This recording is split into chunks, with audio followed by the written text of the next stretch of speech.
The helicopter touched down at 3:42 p.m. Central European Time on January 20th. For a moment, the only sound was the rotor blades slowing against the alpine air. Then President Trump stepped onto the landing pad at Davos, and the world's most exclusive economic gathering became something it had never been in 57 years of operation, an emergency session to prevent the collapse of Western civilization. The invitation had been extended 18 months earlier, when the World Economic Forum's organizers still believed they understood how power worked. The theme for 2026 was Rebuilding Trust in a Fragmented World. It seemed appropriately aspirational for an institution built on the assumption that global elites could manage planetary affairs through careful dialogue and incremental consensus. By the time Trump's helicopter appeared over the Swiss mountains, that assumption was dead. What the public saw was another Davos appearance by another American president. The cameras captured familiar images, snow-capped peaks, luxury hotels, men in expensive suits walking purposefully between meetings. What they didn't see was the panic that had transformed the annual gathering into something resembling a war council. Behind the scenes, the world's most powerful people were discovering that their carefully constructed order was fragmenting faster than they could comprehend. The agenda had been completely rewritten in the 72 hours since Trump's tariff announcement. Sessions on sustainable development goals and digital transformation were canceled. Emergency panels on currency stability and multipolar world and resource security and geopolitical conflict took their place. The program booklet, printed just days earlier, was already obsolete. Klaus Schwab, the forum's founder, had held 3 crisis meetings in as many days. The 86-year-old economist who had spent decades building relationships with global leaders was watching his life's work dissolve in real time. The phone calls from European heads of state, central bank governors, and corporate CEOs all carried the same desperate question. Could Trump be reasoned with before the entire international system collapsed? The silver market was reflecting this desperation with brutal clarity. Futures contracts for immediate delivery had reached $107 per ounce during early European trading. But the real action was happening in the physical market, where institutional buyers were paying premiums of 50% above spot prices to secure actual metal. The paper silver market that had dominated trading for decades was breaking down as participants demanded real assets they could control. UBS, the Swiss banking giant that had helped organize Davos since its inception, was quietly liquidating its silver derivative positions. The bank's risk management committee had concluded that normal market dynamics no longer applied when political authority itself was fragmenting. Credit Suisse, still rebuilding from its 2023 collapse, announced it would no longer provide financing for silver mining projects in politically unstable jurisdictions, a category that now included the United States. The attendee list told the story of a world in crisis. Henry Kissinger, at 103, had flown from New York specifically to attend emergency sessions. Christine Lagarde arrived from Frankfurt with a delegation of European Central Bank officials. Xi Jinping sent his most trusted economic advisor, despite the complications of appearing to coordinate with Trump. Even Putin's representatives were present, though their attendance was officially denied. What brought them together wasn't shared vision or common values.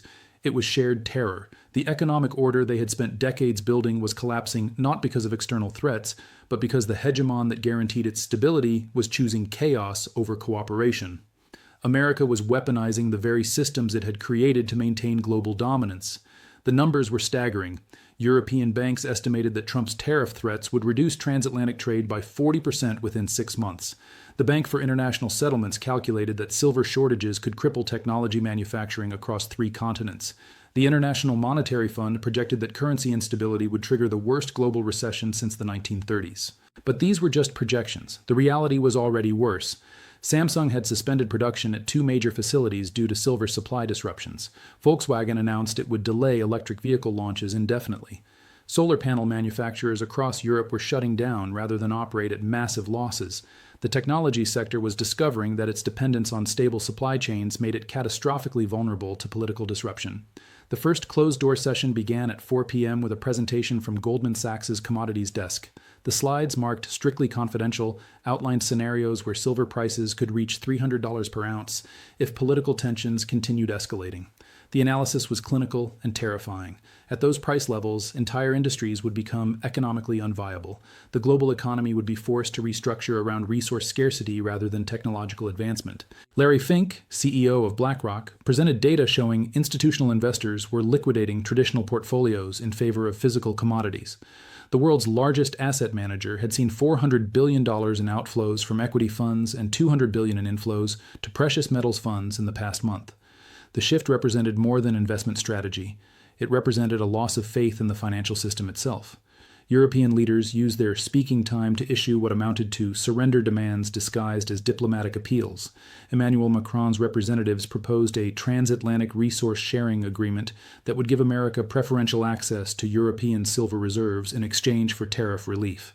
Angela Merkel, speaking for German industry, offered technology transfers worth billions of dollars. Even the British delegation, still traumatized by Brexit, suggested a special resource relationship that would prioritize American commodity access. But Trump's response, delivered by Treasury Secretary Bessent, was uncompromising. America would acquire Greenland's silver reserves through purchase or other means. European opposition was irrelevant. The age of American deference to Allied sensitivities was over. The new paradigm was strength-based negotiation backed by resource control. The reaction was immediate and visceral. The Swiss franc, traditionally a safe haven currency, fell 8% against silver in overnight trading.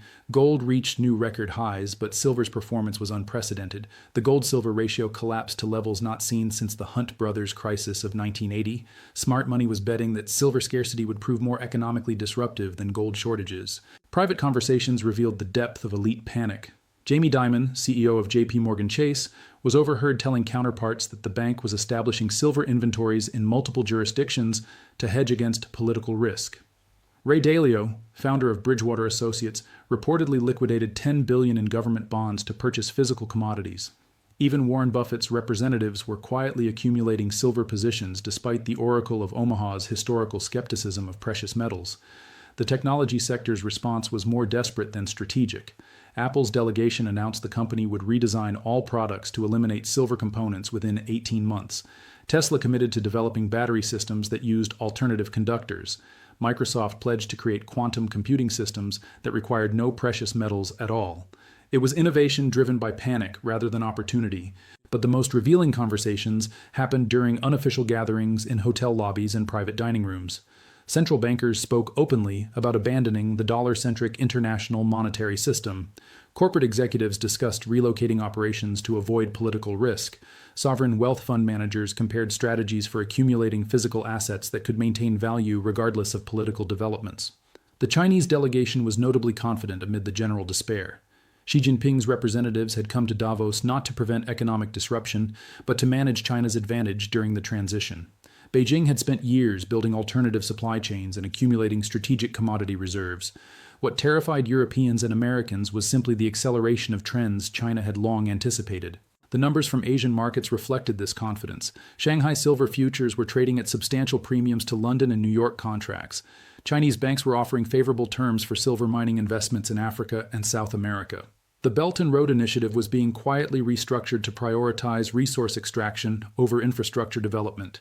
Russian representatives, while maintaining official silence, were clearly calculating how to exploit Western disarray. Moscow's commodity exports were already being redirected from European to Asian markets.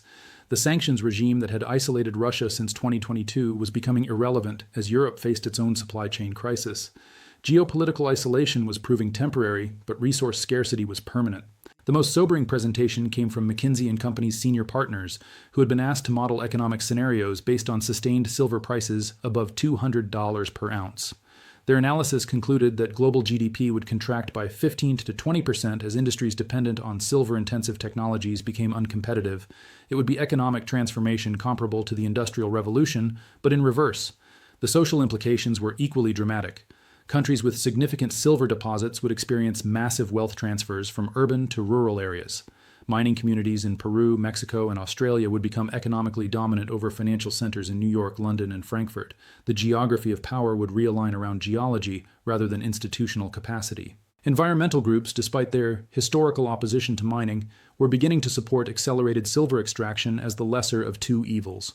If technology-driven solutions to climate change required silver inputs, then environmental protection required resource security. The calculations were brutal, but unavoidable. Military planners were drawing their own conclusions about resource wars and strategic vulnerabilities. NATO's defense electronics depended on silver components manufactured in supply chains that crossed multiple jurisdictions. If political cooperation collapsed, military cooperation would follow. Alliance structures built over 70 years could fragment over commodity access. The Vatican's representatives, present as moral arbiters of global capitalism, issued a statement calling for resource sharing based on human dignity rather than national power. But even religious authority carried little weight when survival was at stake. Moral appeals couldn't override economic physics or political reality. Day 2 of the emergency sessions focused on practical solutions rather than philosophical appeals. The proposals were increasingly desperate and unrealistic. A European silver moon project to develop asteroid mining within 10 years. An American-Chinese joint venture to synthesize silver alternatives using quantum chemistry. A global rationing system that would allocate silver based on humanitarian priorities rather than market mechanisms.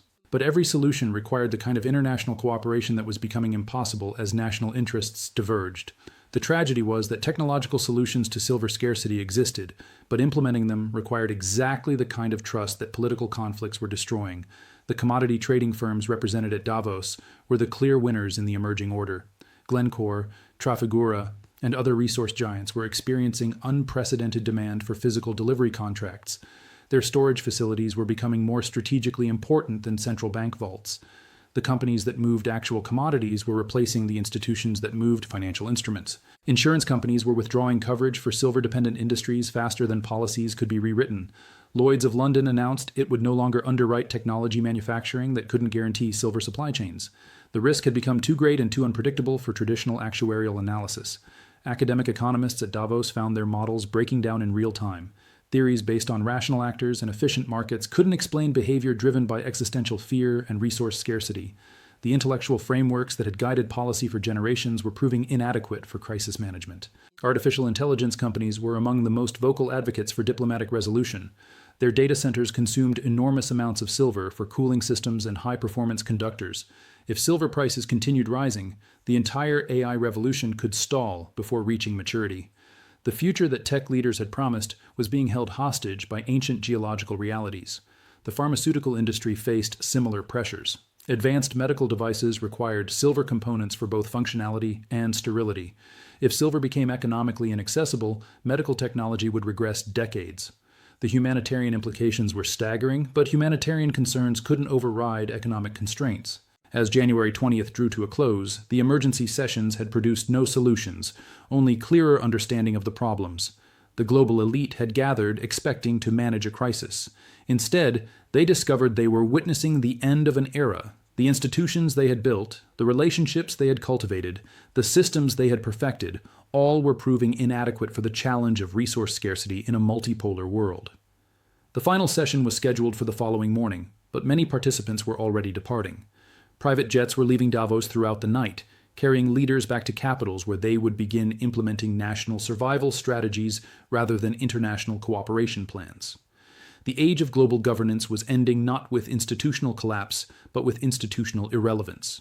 The silver market closed Tuesday at $109 per ounce, a new record that reflected not just supply and demand, but the death of the assumption that human civilization could transcend its material limitations through clever organization and enlightened leadership. The future belonged to whoever could secure the physical resources necessary for technological survival. Everything else was commentary. The World Economic Forum would continue to meet annually, producing white papers and hosting panels on global cooperation, but Davos 2026 had revealed a truth that no amount of institutional prestige could obscure.